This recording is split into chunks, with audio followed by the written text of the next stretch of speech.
Olá pessoal, boa tarde. Está aqui em mais um encontro do Círculo de Leitura e Cultura Científica do IFB, que é tocado aqui pelo docente do Campus Recanto das Emas.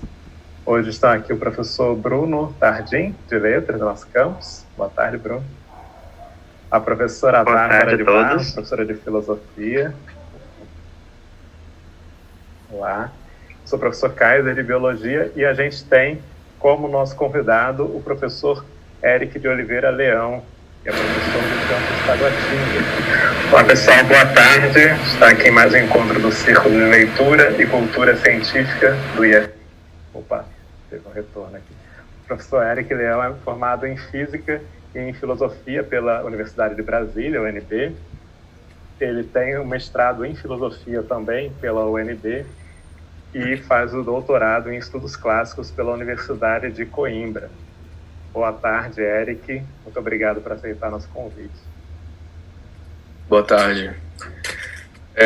Então, posso iniciar uma apresentação aqui, então? Quanto tempo a gente tem, Kaiser? A gente tem 1h30. Deixa só eu falar um pouquinho do conto que a gente está Ótimo. Né? Por favor. Aqui no Círculo, a gente faz sempre a leitura de um conto de ficção científica, ou uma novela, ou um romance, né? E depois a gente faz essa leitura comentando, né? Cada parte interessante do texto. E semana passada e hoje nós estamos comentando um texto do Howard Philip Lovecraft, que se chama A Cor que Caiu do Espaço. O título em inglês original é The Color Out of Space, de 1927. Esse conto, o Lovecraft é um escritor conhecido por ser escritor de terror, né? Mas esse conto envolve uma mistura de terror ali com ficção científica. E a gente vai falar um pouquinho a sinopse do conto, só para lembrar, para quem não estava semana passada, que o Lovecraft é um escritor norte-americano que nasceu em 1890 e faleceu em 1937, antes da Segunda Guerra Mundial, né? Nascido em Providence, ali no estado de Massachusetts, nos Estados Unidos, e faleceu na mesma cidade, né? A infância dele a gente comentou na semana passada. Focar aqui nos temas dele, né? As histórias que ele escrevia misturavam terror com fantasia e ficção científica, e tinha uma visão da humanidade como uma parte pouco importante do universo, num repúdio ao antropocentrismo, né? De que o ser humano, na verdade, suas ações não tinham grande influência sobre os rumos do universo, né? Nesse conto que a gente está lendo, ele se passa numa cidade no interior ali dos Estados Unidos, numa região rural ali de Arkham, que é uma cidade fictícia que o Lovecraft inventou e aparece em vários contos dele, em que ocorre a queda de um meteorito na fazenda da família Gardner.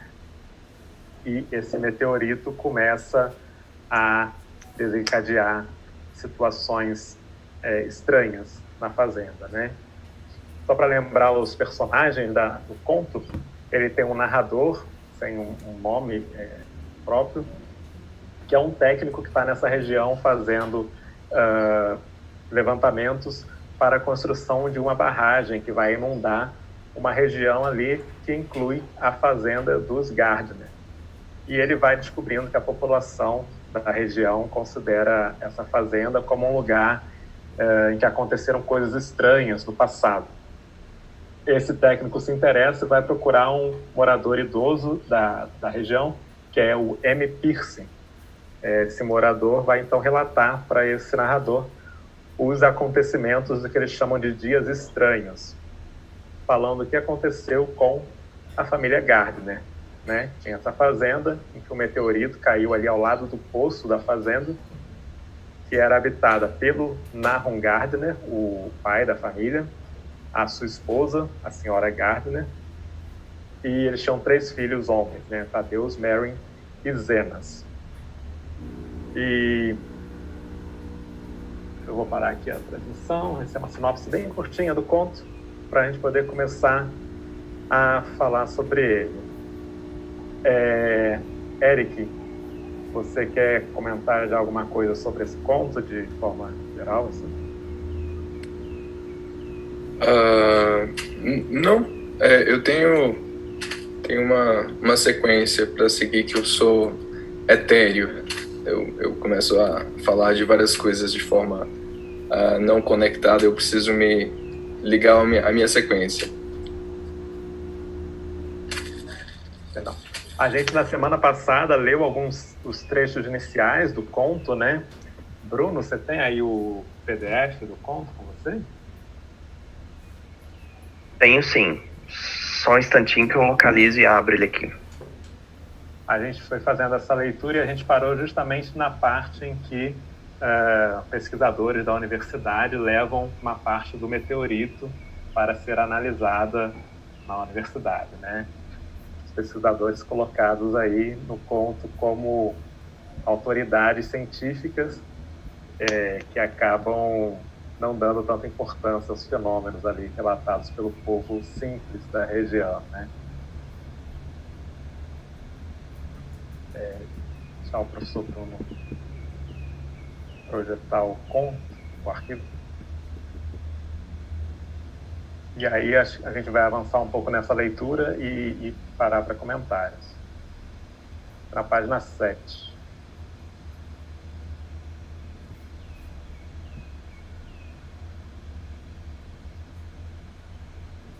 Próxima página.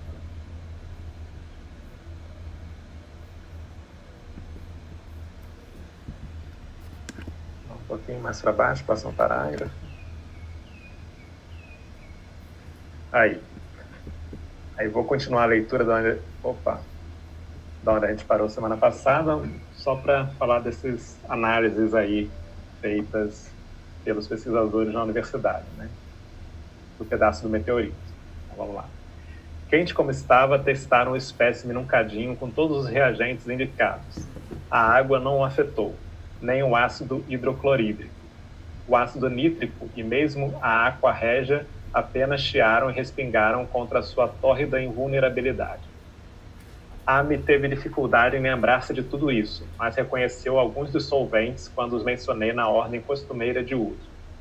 Amoníaco e soda cáustica, álcool e éter, o nauseabundo disulfeto de carbono e uma dúzia de outras substâncias. Mas se bem que o peso diminuía constantemente à medida que o tempo passava e o fragmento parecia estar esfriando ligeiramente, não se percebia qualquer alteração nos solventes para mostrar que a substância fora atacada de todo. Contudo, não havia dúvida de que se tratava de um metal. Em primeiro lugar, era magnético, e após imersão nos solventes ácidos, deixava transparecer tênues traços das figuras, que eu não sei falar esse nome, Windmanstatten, imagino, encontradas em ferro meteórico. Quando o esfriamento se havia tornado considerável, as experiências continuaram em vidro, e foi no recipiente de vidro que deixaram todas as lascas tiradas do fragmento original durante o trabalho. Na manhã seguinte, tanto as lascas como o recipiente haviam desaparecido sem deixar vestígio, e apenas uma queimadura assinalava o lugar na estante de madeira onde haviam sido colocados. Tudo isso, os professores contaram a Amy ao pararem à sua porta, e mais uma vez ele acompanhou-os numa visita ao pétreo mensageiro das estrelas, embora nessa oportunidade a mulher não o acompanhasse. A pedra, sem dúvida, encolhera, e mesmo os cautelosos professores não podiam contestar a verdade com que se deparavam. Em torno do montículo minguante, perto do poço, havia um espaço vazio, exceto nos lugares em que a terra cedera. E ao passo que na véspera medira uns bons 2 metros de diâmetro, agora mal excediam 1,5 metro. Ainda estava quente, e os sábios estudaram a sua superfície com curiosidade, ao separarem um outro pedaço maior com martelo e talhadeira. Dessa vez apertaram profundamente, e ao separarem o fragmento menor, viram que o centro do objeto não era totalmente homogêneo. Haviam posto a descoberto o que parecia ser o lado de um grande glóbulo colorido engastado dentro da substância.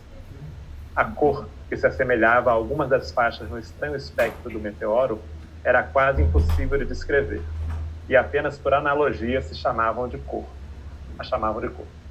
Sua contextura era lustrosa. Leves pancadas revelaram que era tanto quebradiço como oco.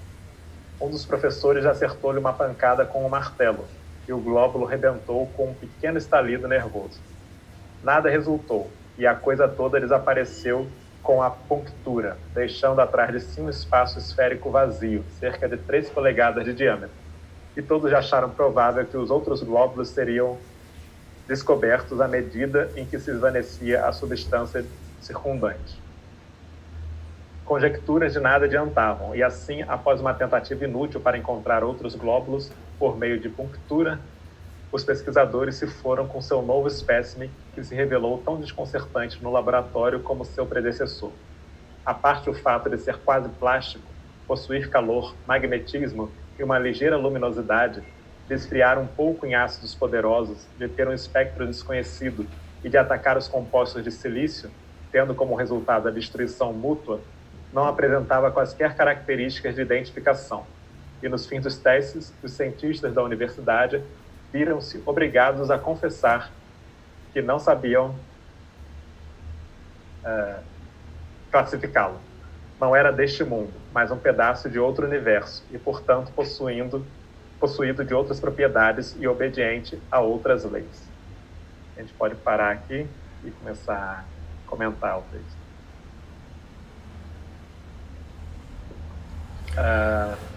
Passar a palavra ao Eric, então. Então, Kaiser, eu vou fazer o seguinte. Na última vez vocês comentaram um pouco a infância do Lovecraft. Eu fiz aqui um apanhado dos momentos em que o Lovecraft, até escrever esse conto, teve contato com astronomia e demonstrou interesse por ciência. Posso retomar isso ou você acha que vai ficar redundante? Eu não assisti a pode primeira. retomar. Pode retomar? A gente fez um apanhadinho bem rápido semana passada, vai ser enriquecedor. Tá. Bom, então, eu vou fazer uma fala, então, de uns 30 minutos no máximo, e aproveitar depois a presença dos colegas para a gente conversar e tornar isso mais enriquecedor num debate mais vivo, né?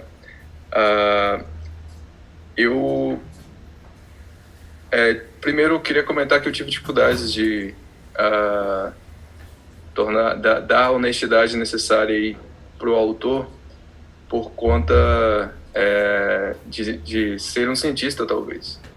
Porque esse conto, ele não me parece trazer o horror cósmico que o Lovecraft esperava que seus leitores sentissem, porque eu como cientista, olho tudo que ele escreve como uma curiosidade de um cientista. E o estranho na natureza aguça a minha curiosidade, não o meu espanto. Então, tive dificuldade de tentar entrar nesse mundo. E meu primeiro esforço foi de tentar entrar no mundo de Lovecraft. E aí, basicamente, o que eu li, não conhecia. Basicamente, o que eu li foi o conto e uma série de cartas trocadas durante esse mesmo período e essa cronologia. Deixa eu compartilhar aqui a minha apresentação.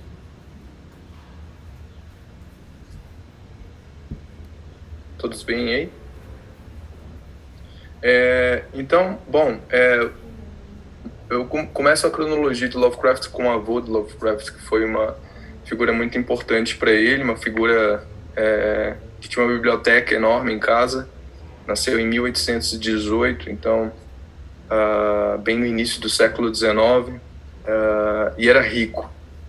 Lá em Providence, uma figura meio aristocrática, e isso explica muito da biografia e do estilo de Lovecraft, que sempre se pensou, mesmo em períodos em que foi uma figura empobrecida, sempre se pensou como uma espécie de lorde, assim, ariano, que não pode se rebaixar e tal. Tem um episódio em que ele teve suas roupas roubadas e todos os seus ternos, e que ele estava até sem grana na época, que ele precisou comprar de novo, e a primeira coisa que ele fez foi comprar um bom terno, assim. Então, esse é o Lovecraft, esse é a herança familiar de Lovecraft. Logo aos 7, 8 anos de idade, ele descobre Edgar Allan Poe no mesmo ano que o pai falece.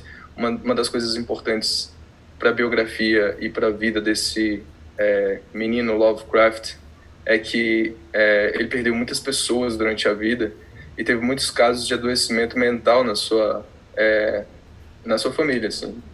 Pai, mãe, tio, tia.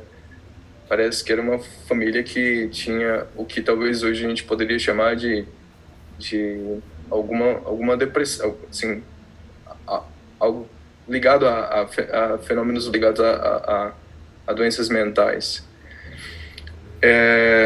Mas a infância de Lovecraft, ao que me parece, foi uma infância mais saudável comparativamente ao restante da vida. Ele teve bastante afeto e as pessoas que o rodeavam o tratavam como uma figura especial, e ele acreditou nisso, e isso acho que foi o mais importante para ele se tornar quem ele se tornou, do ponto de vista intelectual. De modo que, por exemplo, aqui na idade de 8 a 9 anos, ele começa a publicar um periódico, que eu até localizei, que é esse tal de Rhode Island Journal of Astronomy, que está aqui do lado, bem, assim, infantil, né, a gente poderia dizer, mas a família falava, não, você é um jornalista, você está fazendo jornal e tal, isso é o seu periódico. E ele manteve isso, estudava astronomia por conta própria e mantinha esse jornal e distribuía entre membros da família. Na verdade, falei de um, são dois aqui, ele manteve por uns bons anos. E primeiro começou distribuindo entre membros da família e amigos, e depois isso virou algo que ele distribuía na própria vizinhança de Providence, de bicicleta mesmo. Aos 12, 13 anos, ele ganhou seu primeiro livro de astronomia e também um telescópio refrator. A astronomia, enquanto estudo autodidata, enquanto prática experimental, foi algo que esteve presente na vida dele sempre, até os últimos anos, assim. Algo que ele gostava. E ele não pôde fazer astronomia porque ele não se formou, ele não fez a high school, ele não terminou. Ele sofria o que hoje a gente chama de bullying na escola, por ser essa figura aristocrática, zona, que senta com a coluna reta e fala de um jeito que as pessoas zoam. Ele tinha apelidos, assim, sempre ele tinha o que ele chamava de colapsos nervosos o tempo todo quando ele voltava a estudar. E até o ponto em que, em algum momento, ele largou a escola de forma definitiva e não voltou a estudar. E isso impediu de seguir uma carreira como astrônomo e ir para a universidade fazer astronomia. E, com certeza, isso afetou a vida dele inteira, né? Porque ele, já muito jovem, escrevia para jornais da cidade. Ele começou bem como criança, fazendo essa espécie de quase brincadeira nos círculos de amigos e familiares de criar um próprio jornal de astronomia, mas depois isso ficou sério, e ele começou a publicar nos jornais da cidade mesmo, colunas de astronomia, assim,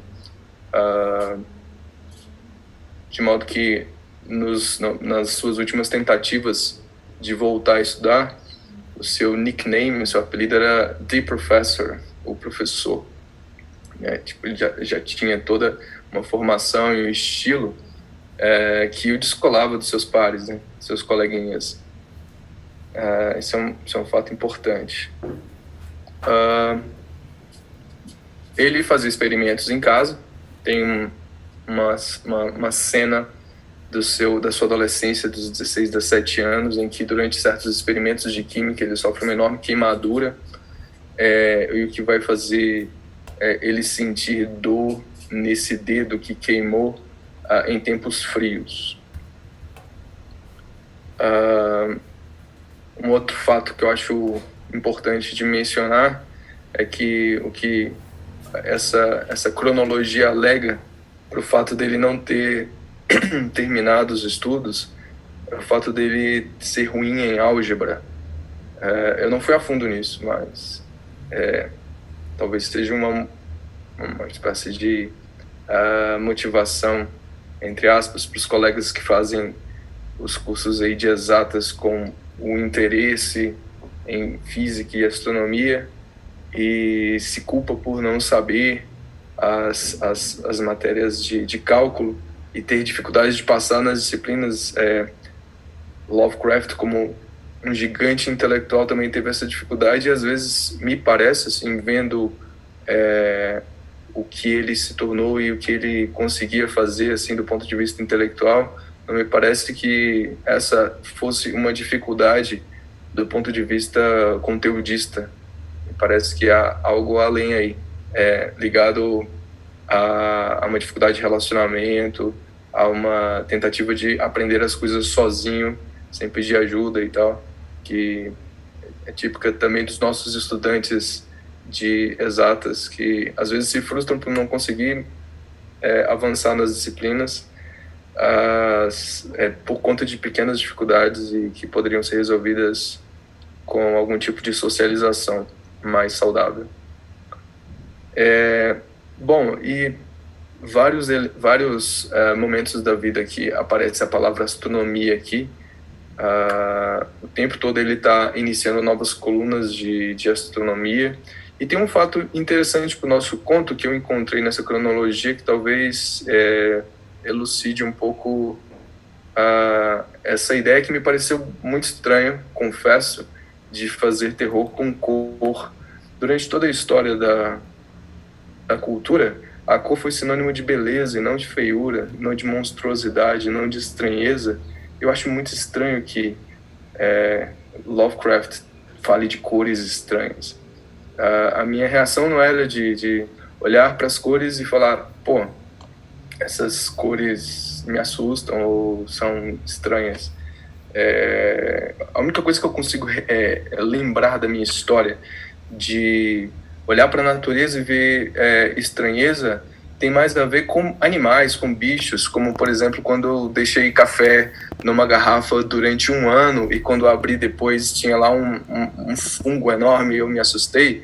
Esse tipo de coisa ligada a uma cor, assim, que você leva um espanto por conta de não saber se é um bicho que vai te atacar, que me faz mais sentido. Mas depois eu li essa cronologia e me pareceu que pode ser uma das hipóteses da inspiração para esse conto, que é o fato de que a mãe, nesse ano de 1915, quando ele tinha essa idade de 23, 25 anos, ela estava numa época de colapsos nervosos, coisas típicas aí da família, e ela começa a sofrer alucinações em que ela alega ver estranhas criaturas no crepúsculo, weird creatures at twilight, que avançam nela a partir de esquinas e por trás de prédios. Aí eu peguei essa foto aí, inclusive de Providence, de um jornal que eu não sei se isso é fake ou não chequei, dizendo que este curioso fenômeno ocorreu, que é um fenômeno celeste estranho que ocorreu na cidade de Providence, que ocorre de forma bastante rara, que é esse espectro de arco-íris anormal. Isso eu vou deixar aí para os nossos universitários pensarem um pouco mais e reagirem a essa estranheza aí. Aqui tem um fato que é registrado que me parece digno de importância, que é a ideia de que ele se refere a Einstein na idade dos 32, 33 anos, já avançando um pouco na fase adulta, remetendo-se à relatividade, o que mostra que ele se manteve atualizado nos periódicos de ciência. Isso é algo interessante também, por conta, isso me dá uma deixa para falar um pouco sobre o papel dos periódicos na cultura literária e científica nesse período, do século XIX para o início do século XX. Depois mudou muito, mas se a gente olha os jornais antigos, principalmente do século XIX, a gente vê colunas de ciência e colunas de literatura bastante vivas, de modo que, inclusive, muitos dos nossos autores desse período publicam suas obras em forma de folhetim, por pedaços, né? E as colunas científicas, as novidades e tal, elas eram apresentadas de uma forma didática nos jornais, as pessoas liam e se informavam por ali também, né? Isso é algo importante da gente considerar com relação a esse mundo. Bom, em 1924 eles... Opa, pode falar. Vou interromper só um pouquinho. Você comentou ali um pouquinho antes sobre a mãe do Lovecraft ter tido um episódio de ver umas luzes, não foi isso? Umas cores. É só comentar que tem um neurologista, neurocientista, né? O Oliver Sacks, já falecido. Ele tem um livro que fala sobre alucinações visuais. Em uma das partes ele fala justamente sobre essa alucinação com cores, né? E isso devido a lesões neurológicas, né? Que não afetam a capacidade cognitiva da pessoa, mas fazem ela ver alucinações, às vezes com formas bem definidas, às vezes com pessoas conversando, toda uma cena, e às vezes apenas cores no seu campo visual, né? E muitas vezes esse dano neurológico causa essas alucinações de forma permanente, né? Para o resto da vida. E aí, você comentando isso, eu não sabia dessa informação. Aliás, seu levantamento da biografia dele está muito interessante, muitas coisas novas que eu não conhecia. Mas eu fico pensando, né, como ele teve um pai também, outras pessoas na família, todos, como você citou, com problemas neurológicos, se teria alguma relação, né? Acho que a gente nunca vai saber, mas é interessante notar isso aí.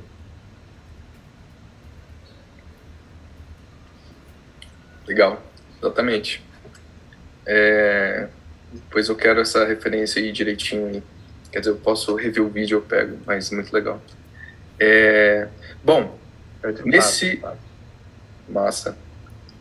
Nessa época ocorre ocorre algo que muda bastante a vida de Lovecraft. Na verdade, muda para pior. Assim, ele se casa e muda para Nova York, e nessa cidade ele não encontra emprego, e ele encontra os seus próprios demônios, eu diria. E ele encontra talvez ele entra de encontro com uma sua dificuldade de lidar com a diferença, que talvez seja um dos elementos trágicos e contraditórios que serão motivos de sofrimento para Lovecraft e, contraditoriamente, de enorme criatividade para a criação de seus monstros e histórias terríveis, por conta dessas suas experiências nesse mundo que lhe é hostil ao seu estilo, hostil à sua forma de ver o cosmos. Aqui ele cita no ano de 1925 que cogita suicidar-se. Isso é algo que ele já tinha cogitado na morte do avô, se eu não me engano. Ele passa a vida inteira tendo essas situações em que ele pensa em suicídio, e ele anda nesse ano aí sempre com um frasco de veneno. Aqui, novamente, ele assiste pela primeira vez um eclipse total, em 1925, na cidade de 34 anos. Novamente, mantendo-se atualizado e sempre seguindo o que ocorre no mundo da astronomia, né? Ou seja, mostrando que essa era realmente algo que uma coisa que ele faria carreira, né? Se tivesse feito faculdade, virado um cientista, talvez a gente percebe o tempo todo ele está sempre ligado nisso. Bom, e aí, finalmente, em 1927, ele escreve o nosso conto, The Color Out of Space, A Cor Fora do Espaço. Aqui eu também posso... eu tenho várias hipóteses, né? Como são muito difíceis de provar e trazer elementos para fundamentar, eu só coloco para que as pessoas que venham a ler e pensem sobre esse conto sigam essa hipótese de trabalho para ver se faz sentido, né?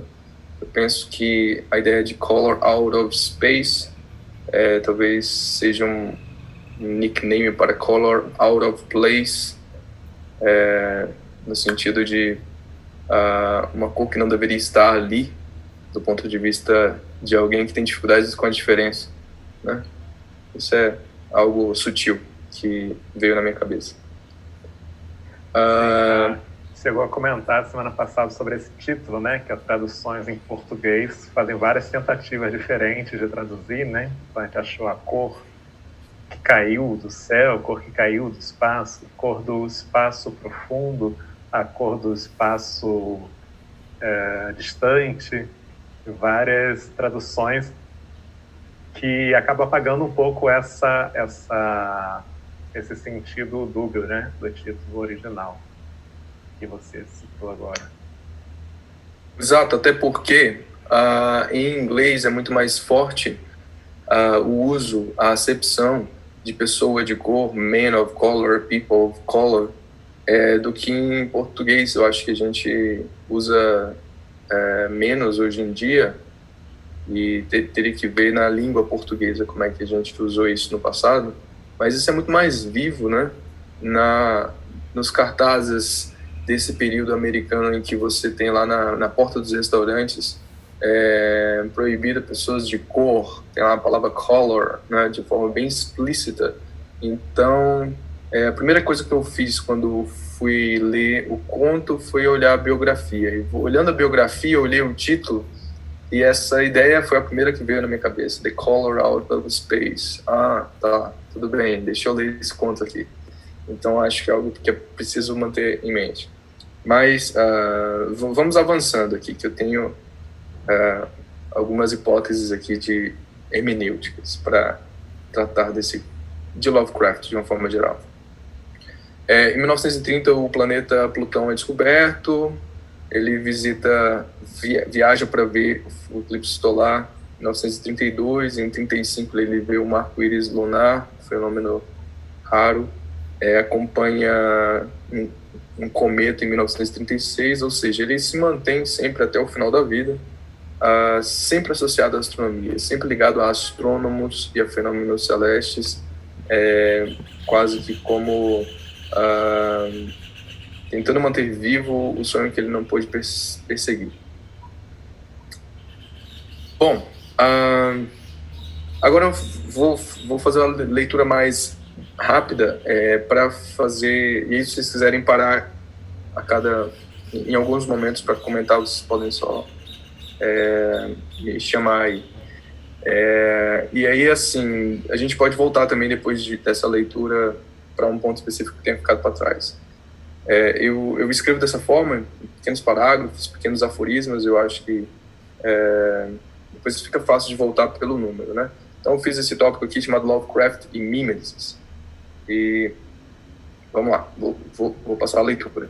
A estética de Lovecraft toma o belo como sendo algo que estava sendo construído na Nova Inglaterra e que teve seu desenvolvimento interrompido, de modo que a beleza se encontra no passado, um fragmento parado no tempo, representado pelo homem do campo. Em carta de junho de 1927, a Bernard Austin Dwyer, ele diz: tudo estava indo bem do ponto de vista cultural para a Nova Inglaterra, até a modernidade chegar. E a respeito da estética, ele diz: toda arte genuína é local e enraizada no solo. A cultura como um todo, sofisticada, cultura crítica, pode ser cosmopolita e internacional, mas a força artística criativa é sempre provincial e nacionalista, se autodefinindo como uma síntese de paixão pelo arcaico e imaginação fantástica. Horror cósmico. Em carta de 24 de agosto de 1926, Lovecraft escreve a respeito do gênero weird, estranho, o seguinte: sobre o que é sugerido pela palavra weird, e é claro, a estranheza está confinada no horror. Devo dizer que o real critério é a forte impressão de suspensão das leis naturais ou a presença de mundos invisíveis ou forças próximas à mão, mentes de diferentes perspectivas ou diferentes graus de sensibilidade reagem diferentemente a uma dada história. Para mim, The Pit and the Pendulum contém nada além de verdadeira estranheza, exceto pelos toques atmosféricos introdutórios. Os horrores são também, sem dúvidas, físicos e de origem meramente humana. Em 30 de março de 1926, naquele mesmo ano, com 35 anos de idade, ele havia escrito acerca de suas concepções filosóficas e cósmicas o seguinte: nos meus dias de mocidade, eu gostava dessas especulações filosóficas, mas finalmente atingi um estado tão completo de ceticismo que o próprio processo de filosofar cessou de ter interesse para mim. Eu sou um absoluto cético e materialista, e tomo o universo como um incidente totalmente sem propósito e essencialmente temporário, em um rearranjo incessante sem limites de elétrons, átomos e moléculas que constituem os cegos, mas regulares padrões mecânicos da atividade cósmica. Nada importa realmente, a única coisa que uma pessoa tem a fazer é pegar os valores artificiais e tradicionais que ele encontra em torno de si e fingir que eles são reais, de modo a manter aquela ilusão de significância na vida que dá aos eventos humanos sua motivação aparente e semblante de interesse. Não quero mais saber de intelectualismo agora. Meus gostos são todos de um antiquário e de alguém que está se divertindo com certas ninharias especiais na literatura e na arte. Em resumo, um epicurista e diletante. Eric, queria só fazer um comentário. Eu acho interessante ele falar isso, né? Que ele justamente está fazendo especulações filosóficas, falando que não quer fazer especulações filosóficas, né? Acho que ele devia estar partindo, assim, justamente pensando nessa crítica que ele tem ao antropocentrismo e até uma determinada ideia de filosofia, ele se aproxima de uma outra ideia de filosofia que ele não está percebendo ainda, que ainda é uma filosofia, né? Eu acho que a gente tem várias coisas para conversar sobre isso depois. Temos sim. Eu vou fazer uma parte aqui para comentar. Pode falar. Falar sobre um comentário e colocar aqui no chat, né? O Armando Silva da Mata. Ele fala que ele acredita que para Lovecraft ele gostava de subverter a ideia do antropocentrismo através de seus contos como uma cor inimaginável, né? Um terror inominável, deixando transparecer a limitação do ser humano que para o cosmos nossas ações pouco interferem nessas cadeias de eventos astronômicos. Que, na minha opinião pessoal, do Armando, né, sem muito aprofundamento, acredito que ele tentava transmitir através do terror cósmico que ele contava, tipo o terror de perceber que para o cosmos a vida humana é praticamente nada. E acho que isso está nesse trecho que você colocou aí, né, Eric? Que era esse mesmo, algo que ele tentava colocar nos contos dele, né, nas ficções dele. E eu achei interessante que, ao mesmo tempo em que ele fala sobre isso, né, que nisso que você acabou de colocar, que as tradições são valores artificiais e tudo mais, na biografia dele a gente vê, na verdade, uma pessoa apegada a certas tradições, né, inclusive tanto elitista, um pouco com problemas com a diversidade, né? Então fica um contrassenso ali, na verdade, no que ele acredita de fato, né? Assim, o Lovecraft é uma figura que eu acabei me encantando como personagem por si só, sabe? Eu tô meio viciado em ler as cartas que ele trocava com seus colegas, assim, que é quase exercício de psicanálise, assim, privilegiado, porque ele fala para colegas, para pares, para amigos, então ele fala com muita honestidade. Então você vê os monstros todos, sabe? Com bastante clareza. E você percebe como os contos, e isso já é uma interpretação minha, são seu tipo de clínica, sabe? Para passar pelo mundo, sendo quem ele é, sendo que ele foi criado como ele foi. Posso continuar? Alguém tem alguma outra questão? No mundo de Color Out of Space, a ciência não é redentora, não é capaz de resolver os problemas do mundo e de construir coisas belas. Ela é o elemento que torna mais vivo o desamparo humano frente à grandeza da natureza. Aí tem aqui um trecho que ele fala: desejei vagamente, aqui o narrador, né, do conto, Desejei vagamente que algumas nuvens se juntassem, pois um estranho medo diante das profundezas do vazio celeste acima começaram a afetar minha alma. Uma coisa que me fez ecoar aqui Pascal. E referindo-se à atitude dos cientistas ao estudar o meteoro, o narrador diz: e quando, ao ser aquecido diante dos espectroscópio, mostrou brilhantes faixas diferentes de todas as cores conhecidas do espectro. Falou-se ofegantemente de novos elementos, bizarras propriedades ópticas e outras coisas que cientistas intrigados costumam dizer quando face a face com o desconhecido. Aqui eu faço uma interrupção das reflexões mais filosóficas e vou passar para um estudo um pouco mais científico assim, das cores e falar um pouco sobre isso, por conta de que é um círculo de ciência e talvez a gente tenha pessoas participando que não sejam iniciadas na ciência, né? Um primeiro comentário a fazer é que essa palavra espectro, ela tem a acepção que hoje eu, como cientista, olho sempre pela acepção da física, claro, e vejo isso como sinônimo de uma faixa que tem diferentes cores, como essa que está aí, estilizada como se fosse uma tablatura musical aí, mais de cores. Mas ela já foi, no passado, na sua história, uma palavra utilizada para falar também do incorpóreo, do fantasma, do aparente. E aí eu me lembro também de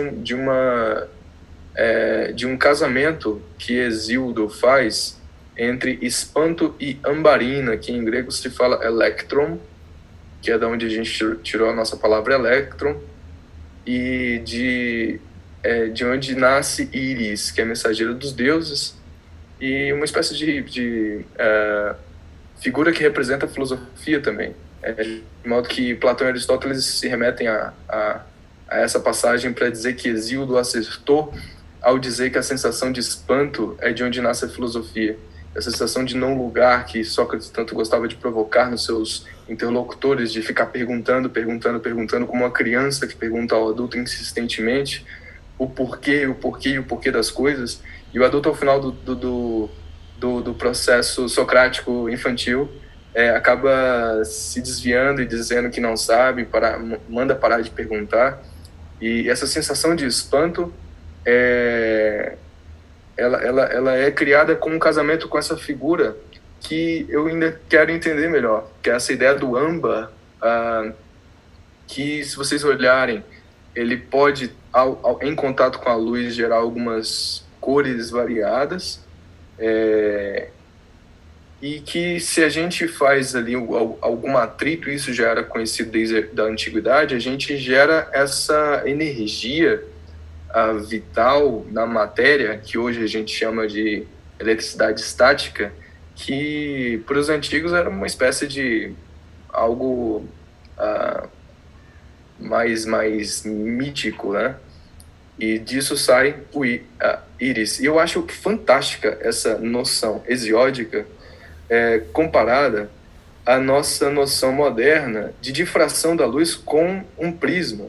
É incrível a semelhança que existe entre esse casamento de espanto com âmbar, dando íris, e o nosso casamento entre luz, que passa por um prisma, difratando um prisma, luz branca em luz colorida. Isso é um comentário que eu gostaria de fazer, de geral, sobre a ideia de espectro. Eu falei que ia falar de física, eu voltei para filosofia, mas agora eu vou falar de física. Bom, espectro eletromagnético, portanto, nem todo ele é visível. A gente tem uma faixa pequena que é a que a gente consegue enxergar, que é essa que é chamada de espectro visível, que é como nós vemos o mundo, mas também faz parte do espectro eletromagnético cores que não enxergamos, poderíamos chamar de cores também, como o infravermelho, as micro-ondas que a gente utiliza para aquecer objetos aí, líquidos no micro-ondas, as ondas de rádio que utilizamos para comunicação, e ondas mais energéticas que inclusive nos causam problemas, como o ultravioleta, que chega do Sol, os raios X, que são mais agressivos, e os raios gama, que são mais agressivos ainda. Todas elas com níveis de energia cada vez maiores aí, num crescente que vai para a direita.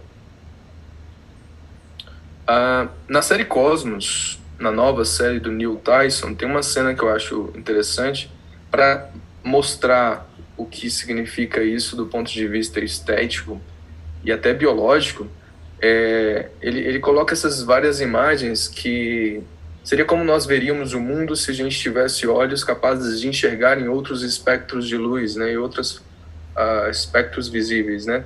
E aí aqui à esquerda, em cima, eu tenho raio-x, embaixo ondas de rádio, ali embaixo na direita eu tenho infravermelho, enxergo o calor, e no canto superior direito eu tenho aí aqui eu tenho as ondas de rádio, raios gama, foi mal.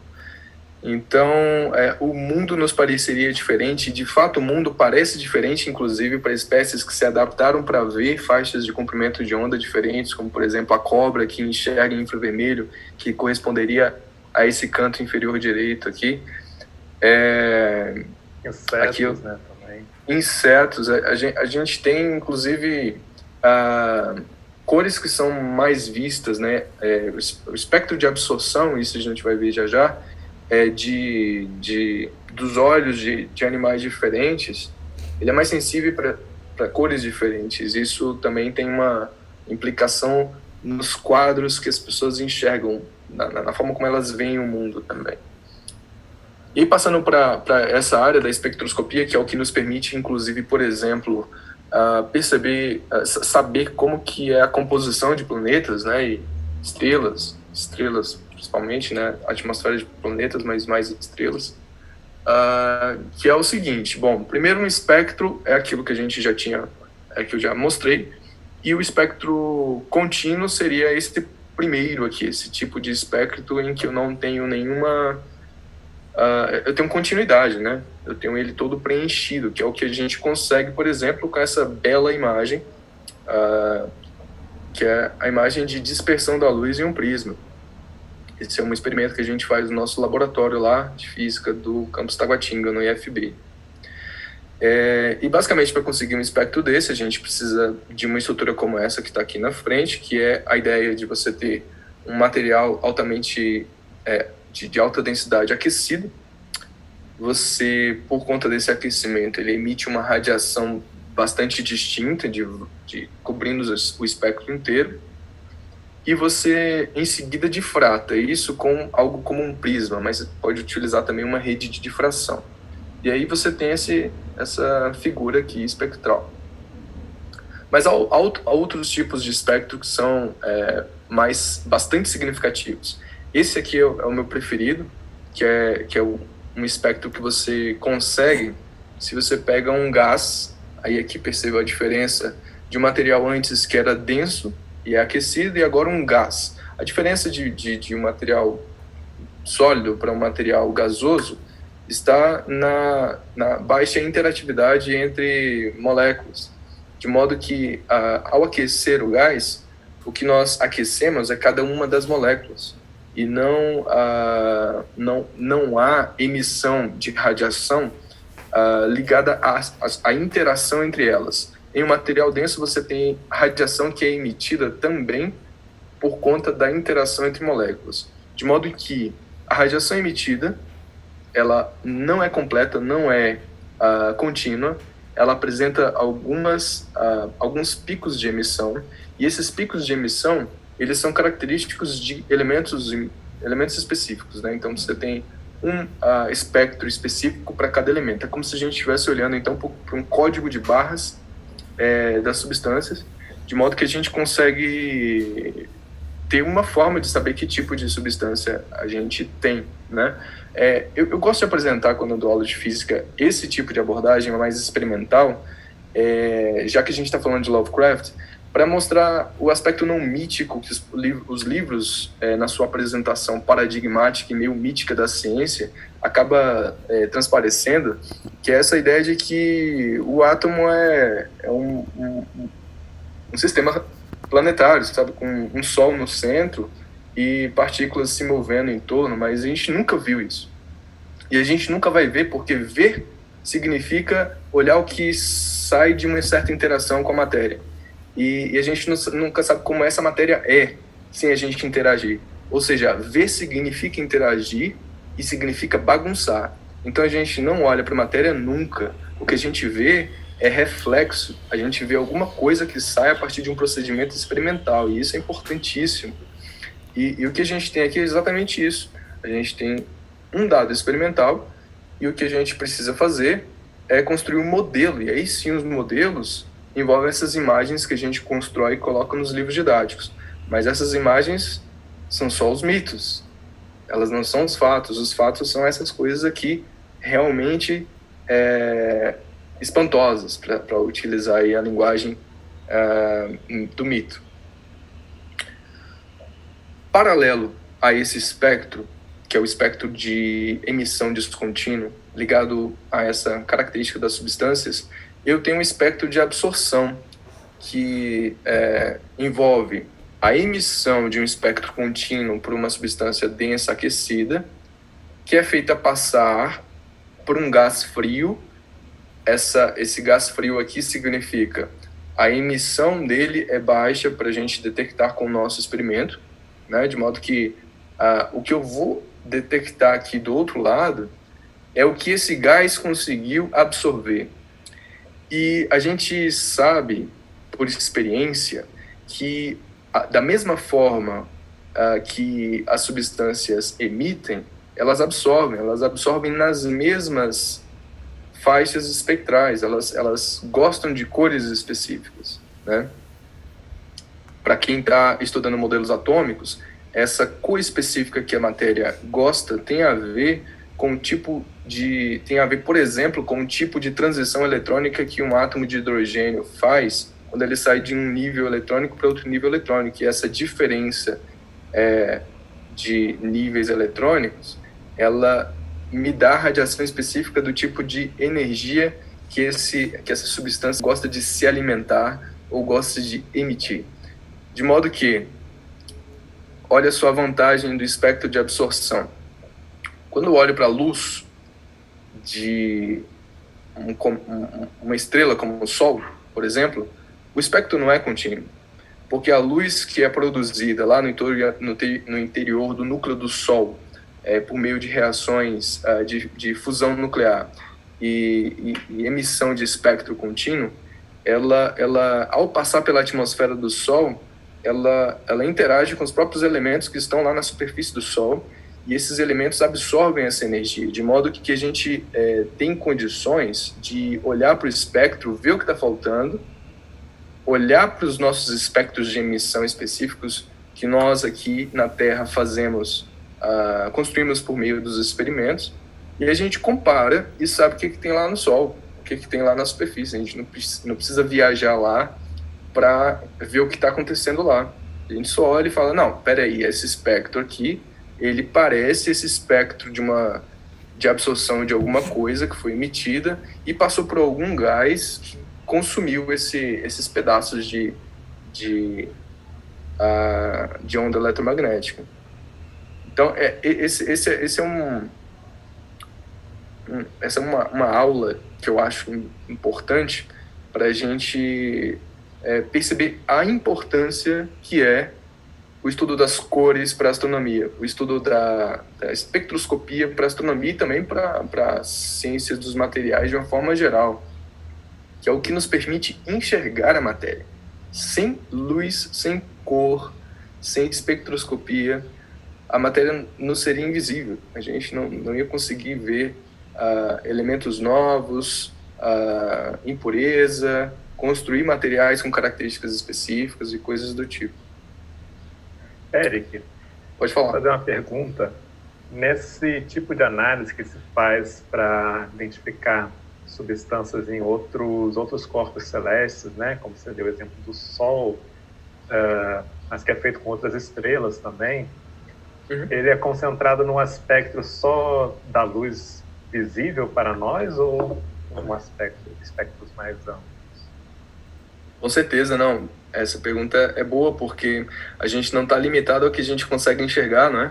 A gente pode olhar com os nossos instrumentos de medida por meio de espectros maiores, tanto que existe visor de luz infravermelha, por exemplo, para se mover à noite, não é? Então, assim, a gente pode ampliar os nossos sentidos com instrumentos de medida, que é justamente o que essas figuras aqui sugerem, né? A nossa capacidade de olhar pelo olhar de outras faixas de comprimento de onda, de outras faixas, é o que nos permite fazer radioastronomia, por exemplo, que é quando você olha para o espaço e fica olhando só as ondas de rádio e vendo o que está acontecendo. E vendo se tem algum padrão. Pode falar. Não, fazer só um comentário aqui, pessoal, no chat aqui, o Arthur comentou, né? Incrível identificação de elementos e construções morfológicas de outros mundos a partir dessa leitura espectral. E aí, só fazer uma ligação com a notícia recentíssima nossa, né? Que foi a descoberta da fosfina, é a tradução que eu encontrei, substância lá em Vênus, que pode ser produzida por bactérias, né? E levantou a possibilidade de vida na atmosfera de Vênus, que ela foi identificada justamente pela análise do espectro luminoso da atmosfera de Vênus, né? Justamente como o Érico está explicando aqui a teoria. Sim. E isso, eu gosto de apresentar as coisas como elas são, por mais que os significados sejam mais difíceis de interpretar, porque o que nós fazemos quando fazemos ciência, em parte, é um pouco mito, quando a gente torna a nossa ciência ensinável, e aí diminui essa complexidade, e na simplificação a gente acaba criando os nossos próprios mitos, mas em algum momento a gente precisa desmistificar a própria ciência e os seus próprios mitos, mostrando que essas coisas que a gente constrói, essas imagens, mito no sentido de imagem, elas são ilustrações que são construções humanas, a partir de algo bem real, sabe? Eu posso olhar para essas linhas aqui, eu posso fazer uma série de modelos para tentar explicar isso. E esses modelos são a ciência teórica, mas a ciência experimental é bem o que a gente está vendo mesmo. Assim. O que existe na ciência quando ela muda de ideia, quando ela avança, quando ela retrocede, quando tem embates, é apenas um conflito na interpretação e na construção dos modelos para interpretar essas coisas que a gente vê. Mas o que a gente vê de fato é isso, né? Não tem para onde escapar. Eu acho que é importante a gente ter consciência disso para saber como a ciência é construída, né? Como ela é feita. Vamos lá. Aqui eu só coloquei o espectro de a distribuição do espectro solar para mostrar um pouco que a nossa capacidade de enxergar a luz visível e a capacidade também dos animais que surgiram no planeta de enxergar a luz visível está conectada diretamente com o pico de emissão do nosso espectro, da nossa estrela, né? Do Sol. Aqui, onde está colorido aqui, é onde eu tenho a maior emissão da nossa estrela, do Sol. Se a gente caminhar para a direita ou para a esquerda, a gente vai ter outros comprimentos de onda infravermelha, onda de rádio, vários outros, mas em menor quantidade, uma quantidade que vai diminuindo. Então, a maior quantidade de radiação eletromagnética emitida pelo Sol é nessa faixa aí. Mas isso não significa que ele não emita em outros comprimentos de onda. Muito bem. Agora eu vou voltar para o aspecto da filosofia e do mito, e vou agora relatar um pouco o que me permitiu elevar a dignidade desse autor, assim, o máximo que eu pude, comparando com aquilo que eu sei, com aquilo que eu gosto, que é a tragédia. E algo que eu deveria ter feito desde o começo, eu fiz isso muito recentemente, mas vou ler para vocês as minhas reflexões a respeito do horror e da tragédia de uma forma geral. Então, número 1, medo homérico hesiódico. Em Homero, o mundo em guerra, o humano em guerra agindo como lobo um do outro, o estado de guerra é narrado como uma síntese, um símile estado de natureza. Mas mesmo lá, no combate, a grandeza, tanto de aqueus quanto de troianos, relembra constantemente que não se trata de humanos agindo como lobos uns dos outros, mas de humanos símiles a lobos, em uma ação de guerra impiedosa. Em Exíodo, há uma importante imagem dessa verdadeira disputa entre quem amedronta mais o outro, na descrição da prole do romance entre Ares, deus da guerra, e Afrodite, deusa do amor, na Teogonia. Ele diz lá: e de Ares rompe escudos, Citereia, que é a nossa Afrodite, pariu pavor e temor terríveis, que tumultuavam os densos renques de guerra de guerreiros, e com Ares destrói fortes no horrendo combate. Temor e espanto. Retomando a imagem do espanto que eu já comentei. Você está aqui no início da Metafísica de Aristóteles, do primeiro livro, em que ele diz o seguinte: de fato, os homens começaram a filosofar agora como na origem por causa do espanto, na medida em que inicialmente ficaram espantados pela sensação de não lugar, ton atopon taumassantes, diante das dificuldades mais simples. Em seguida, progredindo pouco a pouco, chegaram a enfrentar problemas sempre maiores, por exemplo, os problemas relativos aos fenômenos da Lua e aos do Sol e dos astros, ou os problemas relativos à geração de todo o universo. Ora, quem experimenta um sentimento de aporia e espanto reconhece que não sabe, e é por isso que também aquele que ama o mito, de certo modo, é filósofo. O mito, com efeito, é constituído por um conjunto de coisas espantosas. A gente poderia parar e falar só sobre isso, mas eu vou avançar sobre o que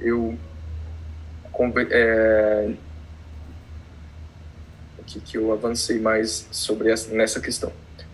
Na poética, Aristóteles definiu tragédia como imitação de uma ação elevada e completa, dotada de extensão, numa linguagem embelezada, por formas diferentes, em cada uma das suas partes, que se serve da ação e não da narração, e que por meio da empatia, Hélios, e do temor, Phobos, provoca a purificação de tais afetos.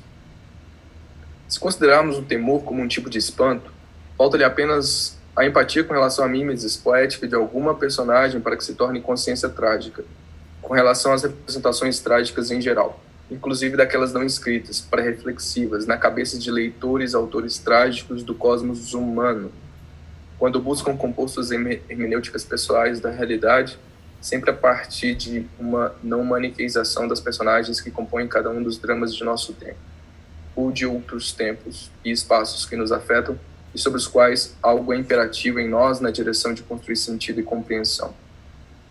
Phobos e Hélios, medo e empatia, na visão de Aristóteles, eram os dois sentimentos chaves na mimesis trágica. Phobos, o medo, remete ao pressentimento de morte quando ocorre a queda de um grande guerreiro em batalha. Já a ideia da empatia na mimesis trágica remete à capacidade de sentir a dor da personagem representada. A queda em batalha de alguém por quem não sou capaz de sentir a dor não é capaz de provocar medo de morte em mim. Em outras palavras, a desventura da personagem trágica só me causa dor se essa personagem vista como um igual ou de preferência melhor do que eu. Se é isso. Sem Hélios, sem profundidade, sem queda, é só um movimento no espaço, como a queda de um objeto que não me provoca medo também de cair. Essa ideia da profundidade psicológica me fez lembrar aqui a profundidade psicológica do monstro construído por Frankenstein, que Mary Shelley faz ter profundidade psicológica que não aparece nos filmes. Um comentário. O mundo criado por Lovecraft, cheio de mistério, medo e monstros, é um mundo que me causa medo individualmente, Um mundo que nos convida a ficar dentro de casa, protegidos, a evitar os combates e a preservar a própria vida do furor da natureza. O mundo Lovecraftiano é um mundo perigoso, que diminui a distância entre civilização e natureza, trazendo o próprio sentimento de insegurança da natureza para dentro da civilização, pela criação de bestas e não humanos matáveis, cuja queda nós somos incentivados a desejar por conta do tensionamento narrativo que nos coloca diante da escolha óbvia entre nós e o outro monstrificado. Fazer um comentário. A gente comentou semana passada sobre essa característica de muitos textos do Lovecraft de não descrever em minúcias, né, o elemento estranho ou horrível que está ali na trama, né, e preferir muitas vezes descrever a reação do personagem àquilo, né, o medo, a náusea, e falar sobre aquilo como algo indescritível, né, inconcebível.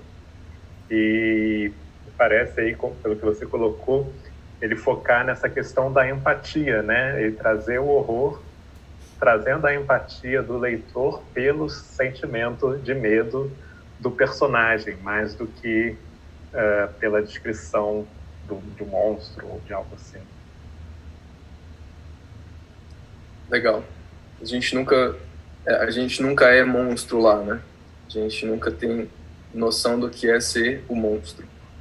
E ter medo daquele que te considera como monstro, né? Mas isso é uma outra questão que a gente pode aprofundar. Que nos ensina também a compreender o nosso próprio mundo. E aí eu acho que torna complexa e mais atraente a leitura desse autor. Bom, fiz aqui um ensaio, isso é muito arriscado, mas ainda assim eu acho que é importante se arriscar, porque é assim que a gente avança nas discussões. Que é um ensaio de comparação entre terror e tragédia. Eu estou comparando uma coisa que eu conheço com uma coisa que eu não conheço, eu entrei em contato há pouco tempo e eu adquiri gosto recentemente, então é um grande risco, mas é um ensaio. Então, de um lado eu coloco o terror como sendo maniqueizante, algo que alimenta o medo e constrói monstros. Enquanto que na tragédia você tem o aspecto de ser ela totalizante, de modo que não há quem não sofra. Não existe monstros e não monstros, todos sofrem. Além do medo, ela alimenta a empatia. Não há monstros ou vilões, há sempre heróis trágicos. Do lado esquerdo eu tenho aqui o terror sendo essa coisa que, mantendo-se no pathos do medo, mimetiza o sistema primitivo do fight or flight, lutar ou fugir, típico do estado de guerra. E do lado da tragédia, nós temos essa ideia de que ela mimetiza a queda de grandes nomes, alimentando, além do pathos do medo, maior identificação com a dor do herói trágico, alertando para o risco constante e sempre presente da nossa conversão em monstros uns dos outros.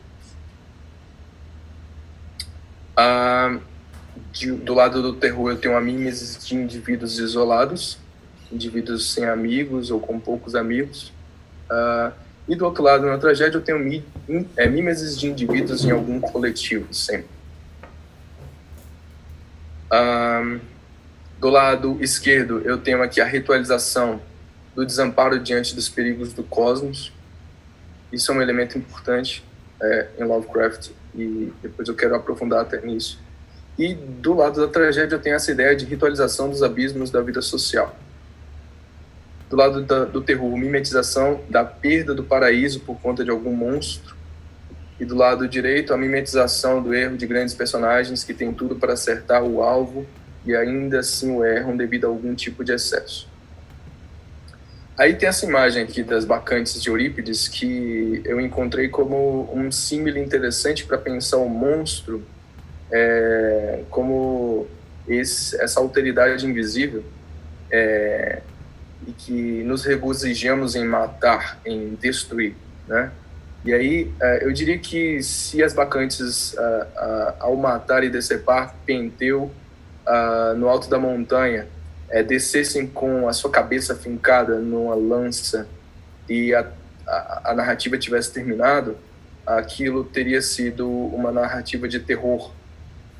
E uma tragédia seria a continuação em que Ágave toma consciência, sai do seu estado de transe, percebe o que fez e olha para o monstro que matou e percebe que é seu próprio filho.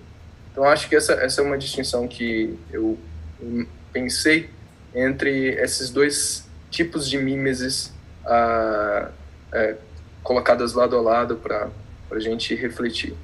Como disse a vocês, me arriscando bastante.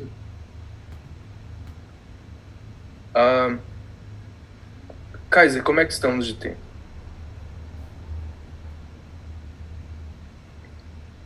A gente tem 10 minutos aí para as 4. Acho que a gente pode passar um pouquinho aí, uns 5 minutos, 10 minutos a mais.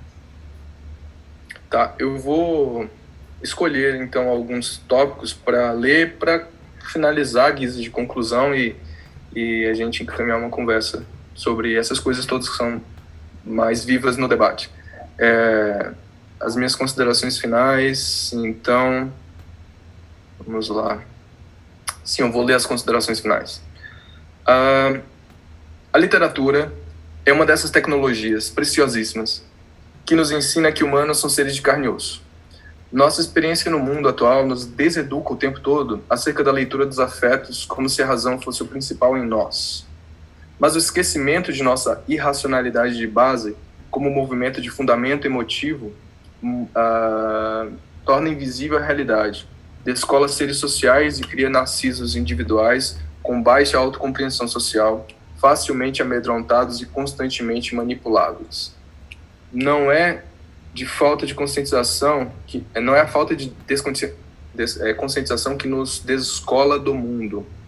É o descolamento afetivo generalizado que anestesia nossos sentidos sociais e humanos e permite a reatualização constante da tragédia de Ágave nas bacantes de Eurípides, que mata o próprio filho Penteu achando que era um monstro. Hesíodo juntou em forma de mito na teogonia um conjunto de imagens espantosas.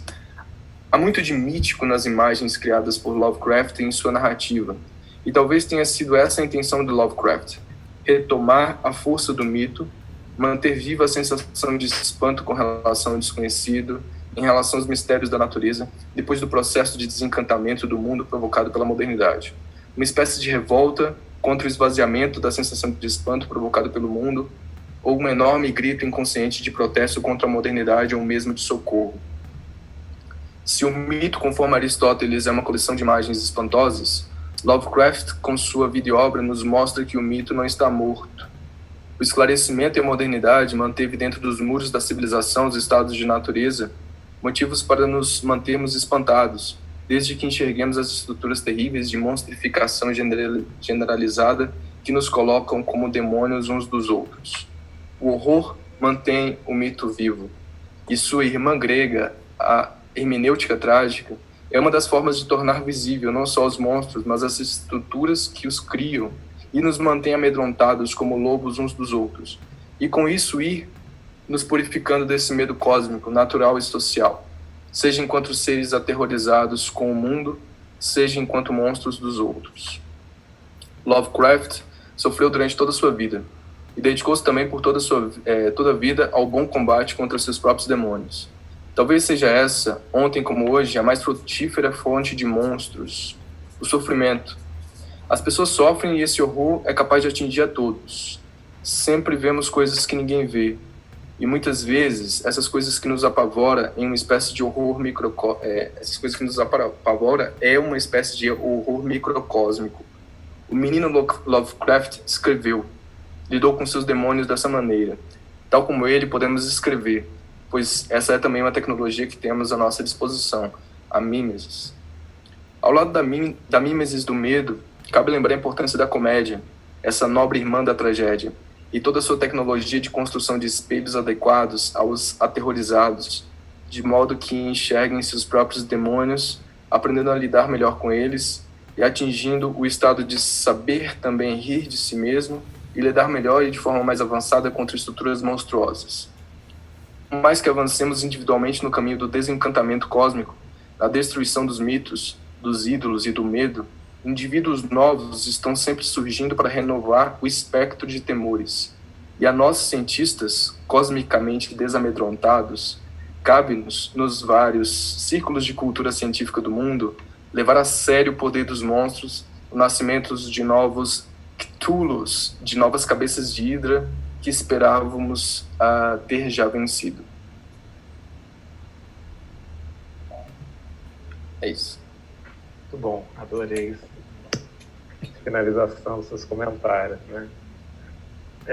E achei interessante essa relação que você fez do Lovecraft, né? No momento ali, final do século XIX, início do século XX, em que a ciência se apresentava como algo que ia esclarecer todos os mistérios, né? E ele meio que vem dizer que não, né? Que ainda há mistérios que a gente pode confrontar. Bruno, Bárbara, vocês querem comentar?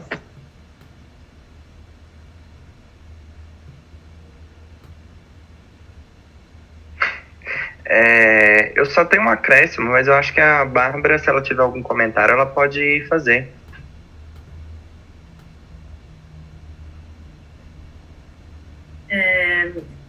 Não, é muito interessante, tem muita coisa para falar do Lovecraft, né? A gente sempre fica meio perdido.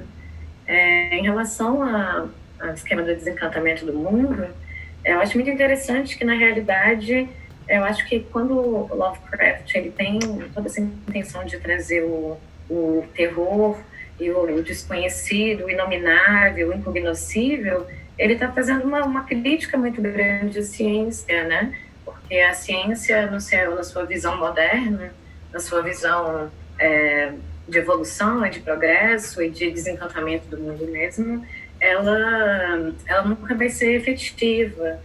E justamente esses monstros que ele traz aparecem como essa incapacidade nossa, né? Incapacidade do humano, a pequenez do humano, em que a gente tem várias questões do universo, várias questões cósmicas, o mobiliário do universo que vai escapar da nossa capacidade de cognição, né?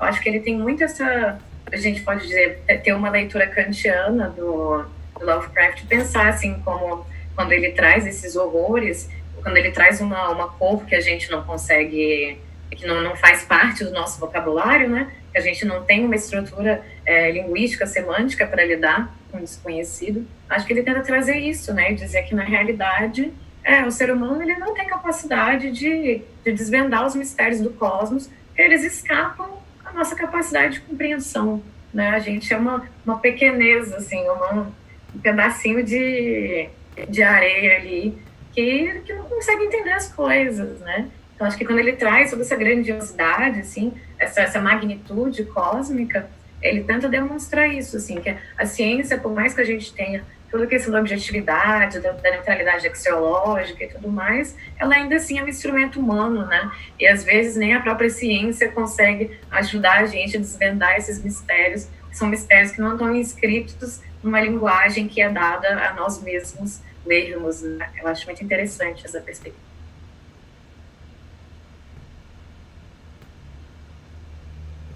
Eu só queria fazer um acréscimo e um agradecimento à fala do professor Eric, que achei muito interessante essa interpretação da questão do medo, do elemento estranho no conto do Lovecraft pela arte poética clássica. Acho que, pelo menos para mim, é uma leitura bem diferente, assim, bem-vinda para um tipo de leitura que já tem sido mais batida, assim, em cima da produção literária Lovecraftiana. Mas ela é bem interessante no que ela complementa já essas outras leituras que foram feitas com relação ao estranhamento freudiano, com relação ao jogo que o Lovecraft faz, e que eu acho que aparece nesse conto, né, A Cor que Caiu do Espaço, entre o grotesco atemorizante e o sublime sufocante, né? A descrição que o narrador faz daquela cena em que... Bom, acho que a gente pode dar um pequeno spoiler já, né? Já é o final do segundo encontro. Aquela cena em que estão todos os personagens da história reunidos dentro da casa, e eles veem a cor que caiu do espaço, né? Se manifestando em toda a sua intensidade, caos cromático, assim, é uma descrição de um sublime arrebatador ali, mas diferente do que a religião medieval passa pra gente, é um sublime aterrorizante, não reconfortante, né? Que ele vem ali para sufocar, para oprimir, para dar essa visão que o Lovecraft carregava de que a gente é poeira cósmica e ninguém se importa com a gente. Então acho que foi uma abordagem bem interessante, assim, que casa muito bem com o que já vem sendo falado sobre a literatura do Lovecraft. Só mais uma coisinha, que agora eu lembrei, que eu acho uma coisa, pensando justamente na utilização da cor, né? Eu sempre falo com os meus alunos, assim, em algum momento, falo assim, então, vocês conseguem imaginar uma cor que vocês nunca tenham visto? Assim, é uma coisa que você não é inimaginável, né? É inenarrável. Não existe a capacidade de você pensar uma cor que não existe.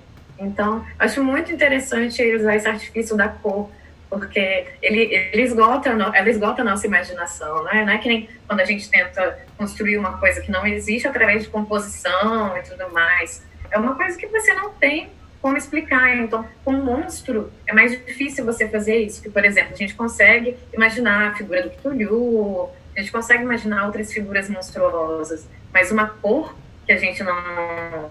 que caiu do espaço, uma cor que não corresponde ao nosso espectro, não só visível, mas também visível instrumentalmente, é uma coisa que, de fato, você fica estarrecido, né? Esse terror, assim, que você fica... Falando, acho que vocês levantaram sobre a semântica também, né? E a questão da cor. A nossa própria história, né? Eu li já faz tempo isso, eu teria que procurar essa referência, mas um estudo sobre a citação do termo azul, né, em textos antigos, que a própria definição da cor azul parece algo recente para a humanidade, né, ocidental, né, textos mais antigos, Grécia Antiga, por exemplo, não tinha essa referência ao azul, o céu era branco, o mar era verde, né, e que a própria entendimento do azul como algo diferente das outras cores, do azul, do verde ou do branco, né, seria algo mais recente, né, embora a gente não tenha nenhum motivo para acreditar que a capacidade visual, mecânica do olho dessas pessoas fosse diferente da nossa, essa concepção da cor azul já seria algo novo, né, então a própria concepção das cores sendo algo que é construído pela nossa cultura, né?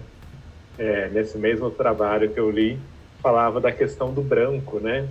Que nos Inuits, né? Aquela comunidade próxima ali ao Polo Norte, eu esqueci o nome, né? Alasca ali, né? E norte do Canadá, eles têm várias palavras para vários tons de branco, né? Enquanto para a gente é tudo branco. E não só as palavras, né? Tendo essas palavras, eles conseguem diferenciar vários tons de branco que para um americano ali estudando não tem diferença, não percebe diferença entre aquilo. Né? Achei interessante essa ligação entre a semântica e o entendimento do universo, né? No geral. Gente, a gente está aqui, são 4 horas já, e eu queria, para não esquecer, já falar que semana que vem a gente tem um terceiro encontro falando sobre esse mesmo conto, né? E a gente vai continuar lendo ele, mas é um encontro que não vai ocorrer aqui pelo